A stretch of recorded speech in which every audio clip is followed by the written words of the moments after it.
નમસ્કાર, કેમ છો બધા? ચાલો ધોરણ 12 ના મારા વિદ્યાર્થી મિત્રો, આપણે ભાગ 2 ની અંદર જે પ્રકરણ બીજું શરૂ કર્યું છે ડિબેન્ચરના હિસાબો. તો ડિબેન્ચરના હિસાબોની અંદર આપણે આ ત્રીજો ચોથો આપણો તાસ છે. મેં તમને એની બેઝિક વસ્તુ સમજાવી કે ડિબેન્ચર શું છે, પછી ડિબેન્ચરની આમનોંધ કઈ રીતે થાય છે, પરીક્ષાની દ્રષ્ટિએ કેટલા ગુણનું આની અંદર પૂછાય છે, અને ડિબેન્ચરની આપણે કઈ રીતે નોંધ કરવાની હોય છે. આપણે ડિબેન્ચરના ટૂંકા દાખલાઓની ગણતરી કરીએ છીએ. એની અંદર આપણે છેલ્લા તાસની અંદર જોયું હતું કે ભાઈ ડિબેન્ચર કંપની પોતાના બજારમાંથી ખરીદે છે અને એને રદ કરે છે. જ્યારે હવે એને આવા ઓછીના નાણાંની જરૂરિયાત નથી તો વધુ કે ઓછી કિંમતે એ ડિબેન્ચર બજારમાંથી ખરીદી લે અને પછી તરત જ એને શું કરે છે, રદ કરે છે. જો એની દાર્શનિક કિંમત કરતા ઓછી કિંમતે ખરીદે છે તો એને ફાયદો થાય છે, નફા ખાતે જમા કરે છે, અને જો એની દાર્શનિક કિંમત કરતા વધુ કિંમતે ખરીદવું પડે છે તો એને નુકસાન થાય છે, અને આપણા નિયમ પ્રમાણે નુકસાન ખાતે શું કરે છે, એ ઉધાર કરે છે. તો અને ત્રીજી એક બાબત જોઈ હતી આપણે કે પોતાના ડિબેન્ચરમાં રોકાણ કરે છે. પોતાના જ ડિબેન્ચર ખરીદી અને કંપની પોતે જ એની અંદર રોકાણ કરે છે, અને પછી આવા રોકાણનો ઉપયોગ ક્યાં કરે છે તો કે ભવિષ્યમાં જોઈને કોઈ ડિબેન્ચર રદ કરવાના થાય તો એ આ નાણાંનો ઉપયોગ કરે છે. આપણે આટલી બાબતો વિશે આપણે કાલે એની નોંધ કરતા શીખાતા, અને આજ હવે જે છેલ્લી એક બે તમને મહત્વના દાખલાઓની રીત છે એ તમને હું સમજાવું છું કે અહીંયા આપણે ડિબેન્ચર બહાર પાડીએ છીએ અને પછી એને આપણે કઈ કિંમતે કઈ રીતે પરત કરવાના છે એ ટૂંકમાં હું વિગત લખું છું અહીંયા. તો અહીંયા આપણે 301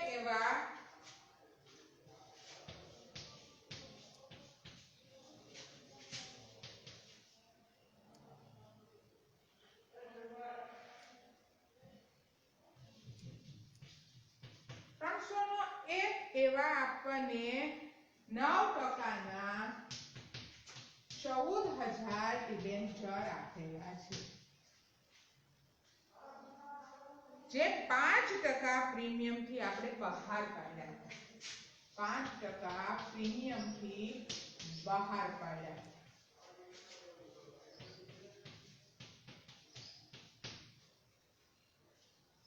બહાર પાડ્યા હતા અને હવે આપણે એને પરત કરીએ છીએ. કઈ કિંમતે? સીધી કિંમત આપી છે પરત 330 રૂપિયામાં આપણે કરીએ છીએ. તો હવે આપણે અહીંયા પહેલા તો ગણતરી કરવી પડશે.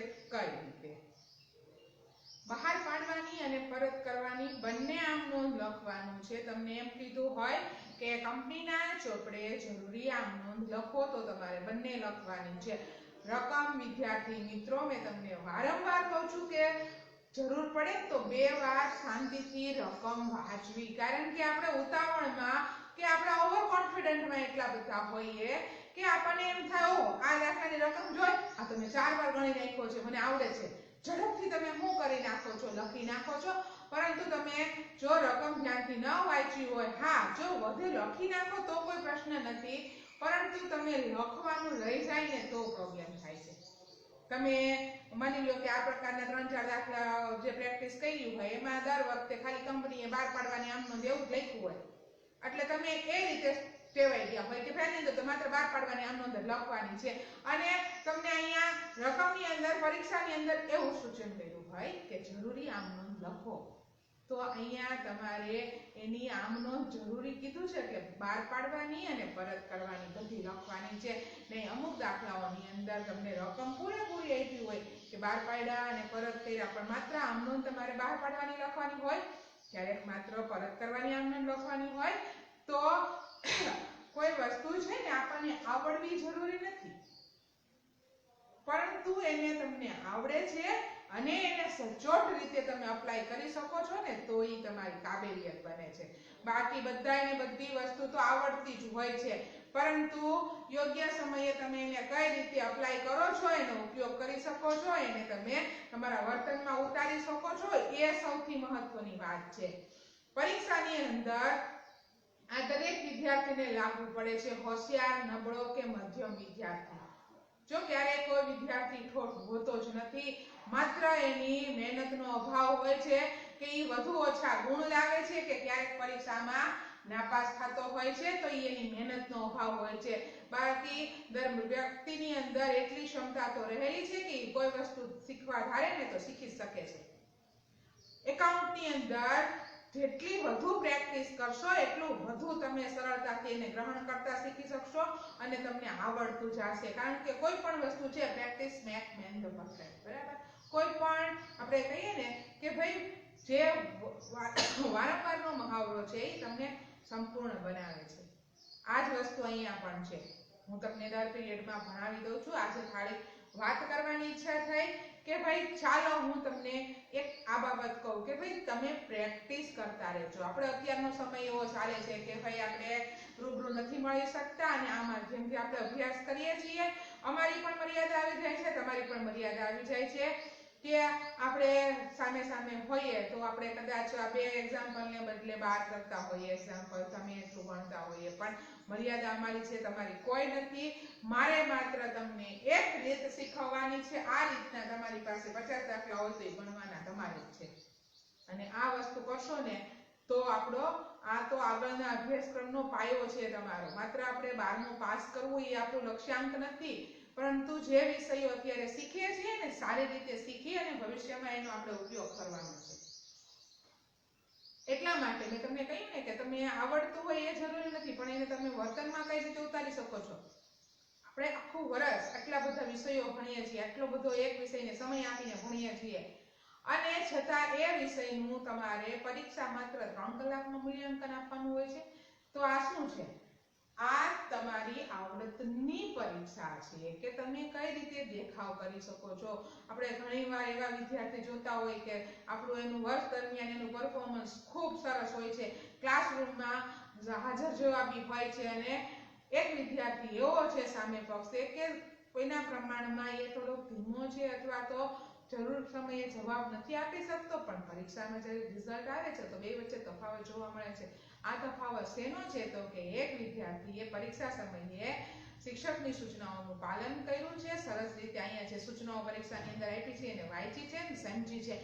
ત્યારે બીજો વિદ્યાર્થી છે એ પોતાના ઓવર કોન્ફિડન્ટની આપણે વાત કરીએ અથવા તો એવું વિચારી લે કે મને તો આવડે છે કરીને એને પ્રશ્ન ક્યારેક મિસઅન્ડરસ્ટેન્ડ કર્યો છે, એટલે કે સમજો નથી પૂરેપૂરો અને જવાબ આપી દીધો છે.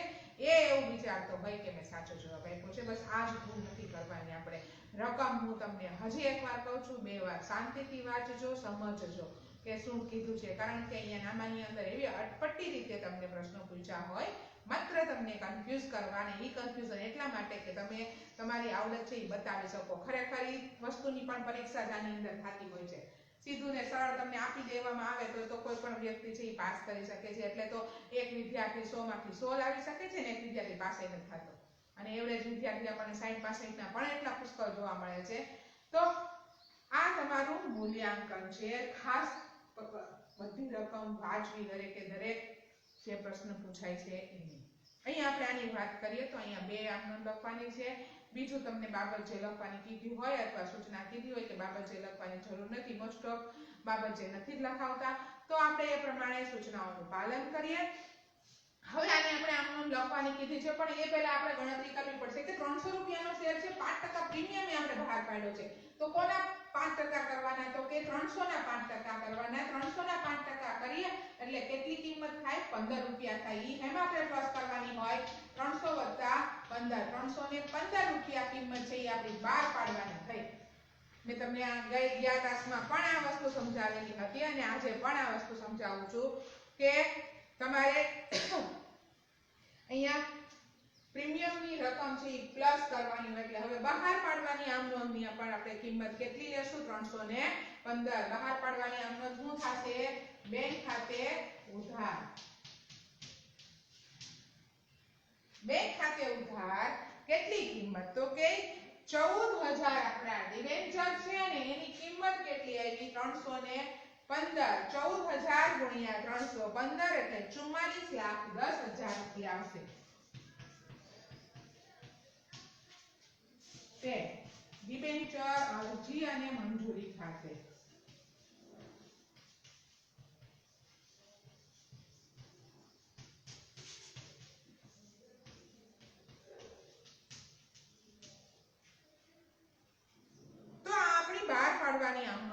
પ્રીમિયમ સહિતની જ રકમ આપણને મળે છે એટલે આપણે બેંક ખાતે ઉધાર 315 ગુણ્યા 14,000 એટલે આપણે 44,10,000 મળે છે હવે એની બીજી જ પેટા નોંધ કરીએ તો આપણને ડિબેન્ચર અને અરજીની કુલ કેટલી રકમ મળી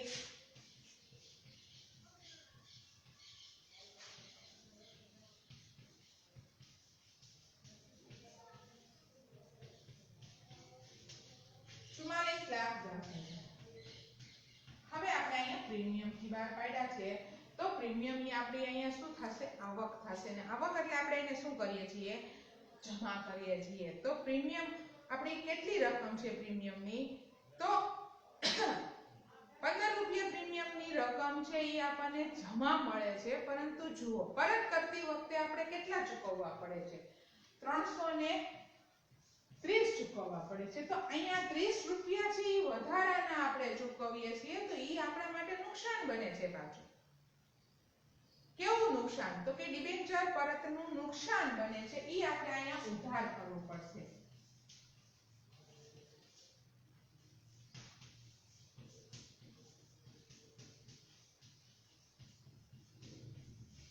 ડિબેન્ચર પરતના નુકસાન ખાતે ઉધાર કેટલા તો કે 14,000 ડિબેન્ચર અને 30 રૂપિયા આપણે વધુ ચૂકવીએ છીએ 14 કરીને 42 4,20,000 હવે ત્યાર પછી આપણે ડિબેન્ચર ખાતે તો મૂળ રકમ જ જાવી જોઈએ કેટલી મૂળ રકમ જાવી જોઈએ તો આપણી મૂળ રકમ કેટલી છે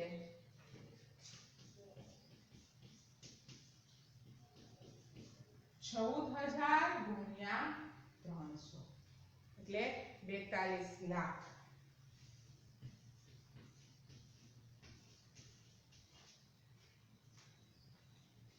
હવે ઉધાર અને જમા સરખું થવું જોઈએ તો હજી આપણે રકમ ખૂટે છે તો કઈ રકમ જમા કરવાની તો એક તો આપણને 15 રૂપિયા જે પ્રીમિયમ ના મળ્યા એ આપણે જમા કરશું તો એ આપણું શું છે જામીનગીરી પ્રીમિયમ અનામત છે ને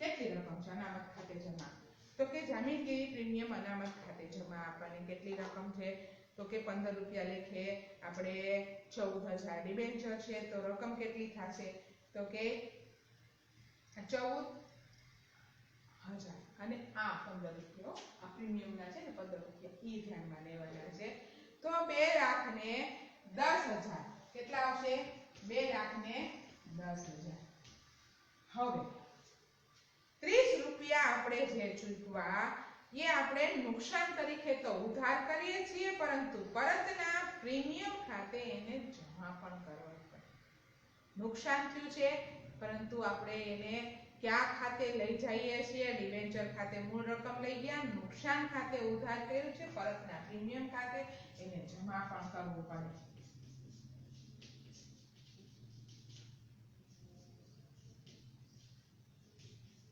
કેટલી રકમ હતી 14 ને 42 4,20,000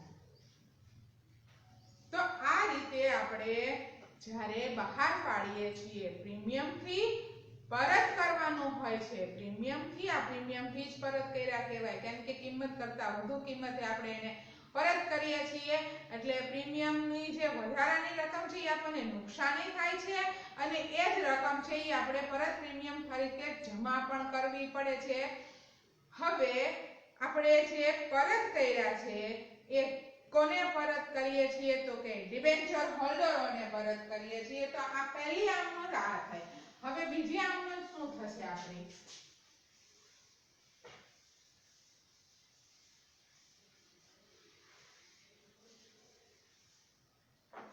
બીજી આમનોંધ શું થાય છે તો કે આપણે આ કેટલા ટકાના ડિબેન્ચર છે તો કે 9% ના ડિબેન્ચર 9% ડિબેન્ચર ખાતે ઉધાર કેટલી રકમ? મૂળ રકમ જ જાય ડિબેન્ચર 14000 ગુણ્યા 300 એટલે કે 42 લાખ. બરાબર. ત્યાર પછી આપણે એને પ્રીમિયમ આપ્યું કેટલું? આપણે પરત કરીએ છીએ એટલે અહીંયા પરતનું પ્રીમિયમ છે નુકસાન જ ગયું ને આપણે, એટલે અહીંયા આપણે ડિબેન્ચર પરત પ્રીમિયમ ખાતે ઉધાર થશે.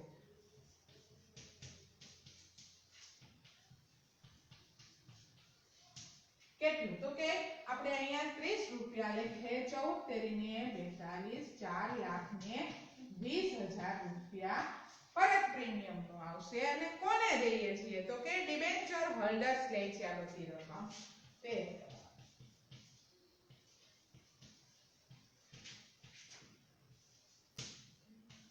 હોલ્ડર્સ ખાતે જમા. કેટલું થાય? તો કે 46 લાખ ને 20000 કુલ રકમ ડિબેન્ચર હોલ્ડરોને કેટલી મળે છે? 46 લાખ 20000. ત્યાર પછી હવે ડિબેન્ચર હોલ્ડરોને ચૂકવવાની તો આપણે નોંધ કરી દીધી. હવે એની ચૂકવણી કઈ રીતે થશે? તો કે ચૂકવણી છે એ બેંક થ્રુ થાય. તો આની બીજી પેટા નોંધ શું થશે? કોણ લે છે રકમ? Debenture holders. ડિબેન્ચર હોલ્ડર ખાતે ઉધાર કેટલી રકમ ચૂકવવાની થઈ આપણે? તો કે 46 લાખ 20000. તે કયા માધ્યમથી ચૂકવવાની હોય છે આપણે? બેંક ખાતે. તે બેંક ખાતે જમા.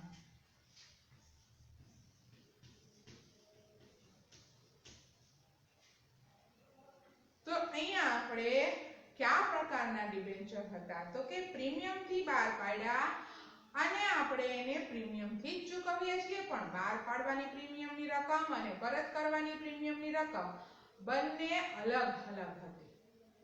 અહીંયા આપણે બહાર જે પાડી એ કેટલી હતી? તો કે 15 રૂપિયા આપણને પ્રીમિયમના મળતા હતા જ્યારે બહાર પાડ્યા ત્યારે. પરત કર્યા ત્યારે કેટલી રકમ ચૂકવી? તો કે 30 રૂપિયા. એટલે આપણે બંને આમ નોંધની અંદર એ પ્રીમિયમનો ઉલ્લેખ કરવાનો છે. એક આપણે જે 30 રૂપિયા પરત કરીએ છીએ નુકસાન તરીકે ઉધાર કરશું, 15 રૂપિયા જે આપણે આપીએ છીએ મળે છે આપણને એ જમા કરશું. આ રીતે તમારો જે એક રીત હતી ડિબેન્ચરની એ આપણે અહીંયા પૂરી કરી. આપણે પરત કરવાના એ જોઈ, બહાર પાડવાની જોઈ, ખરીદીને રદ કરવાની જોઈ, રોકાણ અને પછી એને રદ કરવાની.